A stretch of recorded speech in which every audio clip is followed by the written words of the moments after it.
আমার বিয়ে খাইতে আছে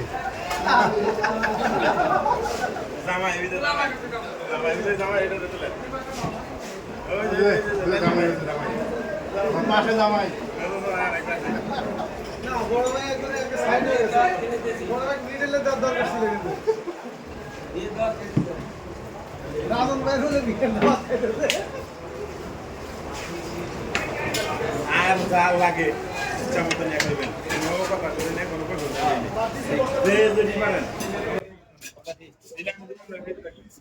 টাকা দুটো টাকা দিলে লোক ঠিক আমি খাবার না বাবা